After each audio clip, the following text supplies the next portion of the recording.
All right, SEC Football Media Days here in Nashville. I'm joined by Scott Rabalais of the Baton Rouge Advocate. You've been following his stuff for years. Scott, good to see you. Jack, pleasure to be with you. Talking season, right? We're rolling through talking season. The baseball team did a great job of eating up a lot of the summer for us, winning the national championship. LSU appeared here on Monday. Brian Kelly a year ago was getting a lot of questions that I felt like weren't very pertinent. How he danced in videos, his quote Southern accent. This year was more about football and I think taking LSU a lot more seriously than they did a year ago. Well, definitely. I mean, you had the season last year that proved a lot. For him, the fit. Remember there was talk of it's going to be a fit at LSU and all this stuff, which I think is silly. If you win at LSU, you're a fit. If not, you're not. And this year they had to be taken a lot more seriously. They're going to be picked first or second in the West, I think, when the media predictions come out on Friday. And there's legitimate reason for that. They've got a good quarterback situation. They've got a lot of starters coming back. They've got a track record of success at LSU in year one. So still, the thing about the Southern accent came up, and he kind of poked fun at himself for that, which I thought was good. I thought he did a very good job of being informative and engaging with the media, much better than last year when he admittedly was feeling his way along. Yeah, and as far as the fit goes, I talked about this last year. I almost feel like that if you're not from Baton Rouge, you're an outsider. I mean, I grew up in Lafayette, and it's much different than Baton Rouge. And the whole Cajun thing and Coach O, that was great, but that's not really Baton Rouge either, to be honest with you. That's more of an Acadiana thing. So, like you said, if you win, you'll fit in. And all the successful coaches, we've gone over it a million times, from Skip Burtman to Dale Brown, they all came from far away and were a lot different than us. Yeah, and I think Brian is, to me, in the mold of Nick Saban, and to reach back even farther to a Bill Arnsparger, a guy who has come in with a very professional air. You're going to be on time, you're going to be accountable, you're going to eat this, you're going to do this, you're going to act the right way. And I think the players respond to that. He brought up yesterday in the main interview session about after they lost to the Tennessee game, they got pounded by Tennessee, but they didn't lose the team. And he thought that was a good sign, and that led to the success of them in the second half of the season, rebounding from that and winning the West and going on to have a 10-win season. So I think he's got the culture where he wants it, or is certainly getting it where he wants it right now. That's a very big part of being a consistent winning team that can challenge for playoff spots and SEC championships. You mentioned that Tennessee game. It was interesting. Jaden Daniels more than once was asked, when did he start to gain his confidence, or he thought the offense started clicking. He referenced that Tennessee game, which they didn't play well. I mean, they got blown out. But the following week against Florida in the Swamp was a case of he finally started pulling the trigger and letting it fly. And those are the kind of things that LSU fans want to see more of from Jaden Daniels this year. Hey, put the ball up to Brian Thomas. Let him go get it. Malik Neighbors, so forth, to take the next step this year. Yeah, I don't think early on he had the trust or the familiarity with his skill players that just comes over time. He's a transfer. He's coming in, and it wasn't. I'm not trying to put Joe Burrow-like expectations on him, but it's not too dissimilar from Joe's first year in 2018, where there were kind of some bumps, some good games, some bad games, and of course, as late in the season, things really took off. And I think Jaden can have that kind of year. I'm not saying he's going to win the Heisman Trophy, though he certainly got better odds, I think, than Joe did. But there's definitely more familiarity and a comfort level for him. And he's kind of come out of his shell, listening to other players like Josh Williams talking about. He's kind of come out of his shell in terms of being a leader and saying, I don't think it's maybe the most natural thing for him, but with time and experience and playing the position he does, I think he's grown into that role, and I think that will only help him and the offense and the team as well. I think that I haven't felt this good about an LSU quarterback situation entering the year. Perhaps I've felt this good maybe 2 or 3 times over the last decade or so. I mean, you've got a guy, who's played a lot of football. That's a big positive, right? I mean, he's not going to be nervous going anywhere on the road or being in any kind of big-time environment. And he's a very good player, and he is a dual-threat quarterback. Remember, for years we talked about you can't beat Alabama with a drop-back passer. You can't beat him with Danny Etling or Zach Mettenberger, although they almost did. But, his wheels last year, late in regulation, the overtime run, he does give you that dual-threat electric stuff. And I was surprised that the Heisman talk was as much as it was. But like you said, he is the second best odds going into the year. I mean, much better than Joe Burrow had in 2019, and you know, he's a veteran. Look, you can look at the teams, who they're bringing, who they're not bringing to media days here. Only 5 quarterbacks are coming. Him, KJ Jefferson. It's a pretty short list of who you say are the best quarterbacks in the SEC. And if you're talking about the best in the SEC, you're talking about some of the best in the country. And obviously, it's somebody like Caleb Williams, who's coming back after winning it at USC last year. Who's a landslide favorite, by the way. Sure. I mean, he'd have to, you know, but it's tough to repeat. I mean, you really got to wow the voters, you know, to try to come back and win it again a second time. It's only happened once. So, but I think he doesn't have to have a Heisman year, obviously, for LSU to be successful. But you saw as the year progressed, as you said, he became more comfortable with staying in the pocket, going through his progressions, throwing the ball. And you've got a slew of talented guys in Neighbors and Thomas and Taylor and maybe Anderson. You know, we'll see how much he's involved in the offense. And Josh Williams out of the backfield. You know, the guys he can get the job done and make plays in space. You know, Brian used that term yesterday. He said, you know, we've got to do a better job of getting to playmakers in space, and I think they're going to succeed at that this year. There is a sentiment among some people that they've moved on from John Emery, that they felt like enough is enough. But Coach yesterday said he feels like that Emery will practice. He'll be there on the first day of fall camp and whatnot. Emery does do some things that the other guys can't do.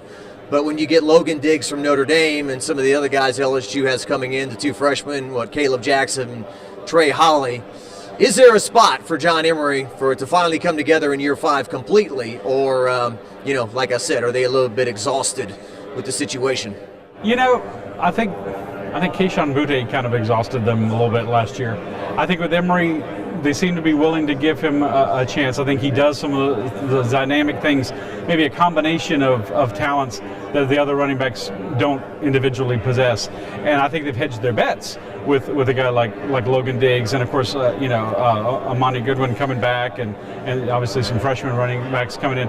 But if he can play, you know, you remember that touchdown he scored against Alabama on the catch. It was a dynamic play.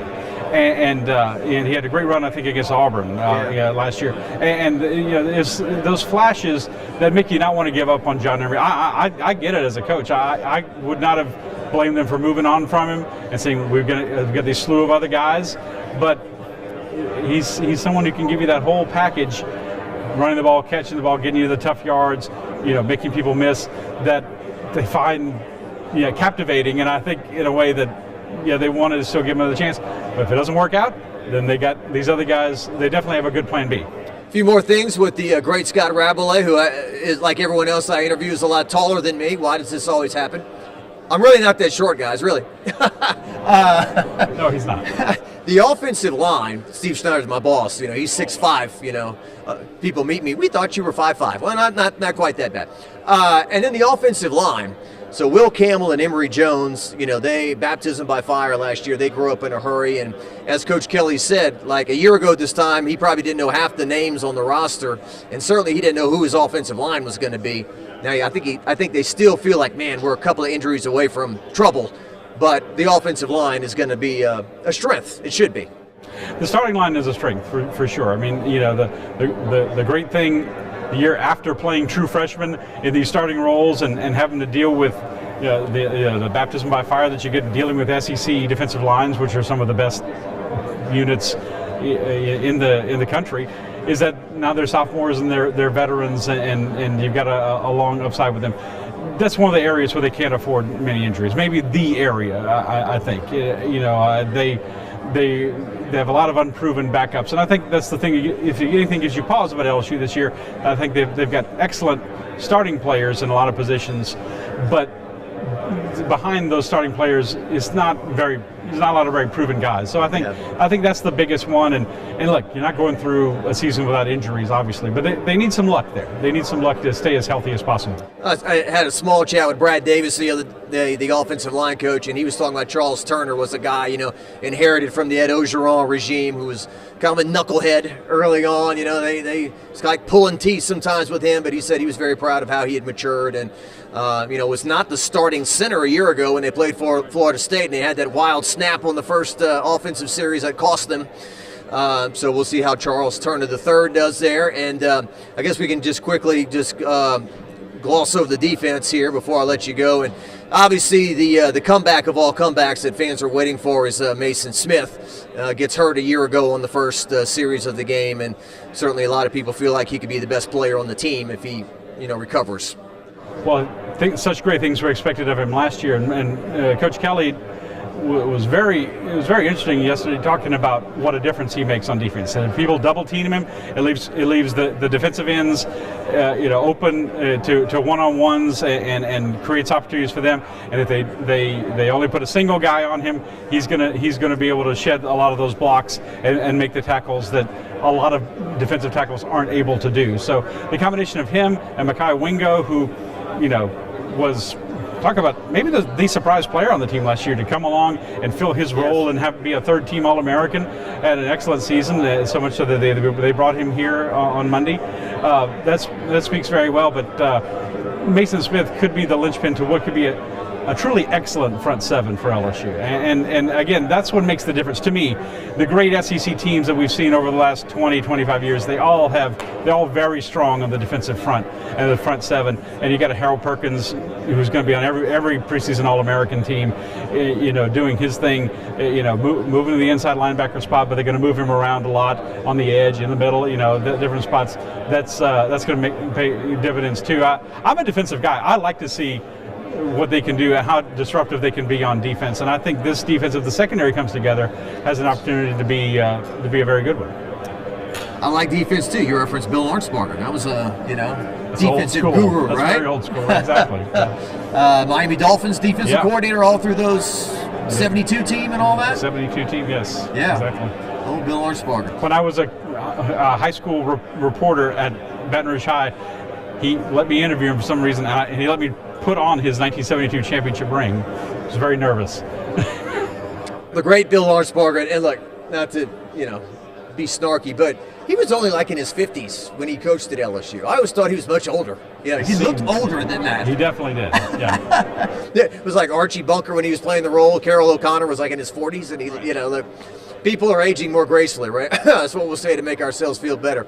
And finally, a few more things let's just gloss over the league here before I let you go. So, Georgia has become, the Thanos, so to speak, of the conference. They're going for their third straight.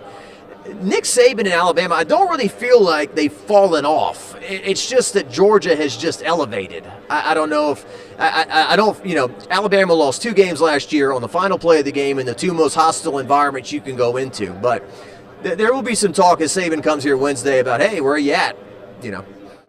Well, no question. I mean, on both counts. One, Georgia's 29-1 the last 2 years and won the SEC championship and last year and won the national championship the last 2 years, going for an unprecedented 3 straight titles. Never happened in the AP poll era, going back to 1936. But Alabama is not far off. But their quarterback situation, they would love to have a quarterback situation like LSU and or like Arkansas or some of these other schools, and they just don't have anyone proven right now. And you think Alabama and the track record has said, well, they'll eventually work it out. But anyone's susceptible to it not working out.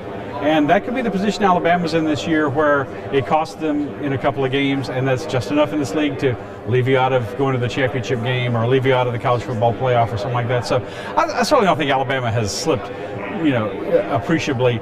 But I think that position is so crucial that they're in a position where they're rightfully not considered the top dog, when Georgia is obviously replacing their quarterback too, but people are giving them a little more benefit of the doubt because of the success they've had over the last couple of years. All right, well, Scott's got stories to do. I've got stories to do. That's enough talking for now here in late July. We got plenty more time before the season over. Scott, thanks for stopping by, man. Doc, a pleasure. Thank you. All right, appreciate you.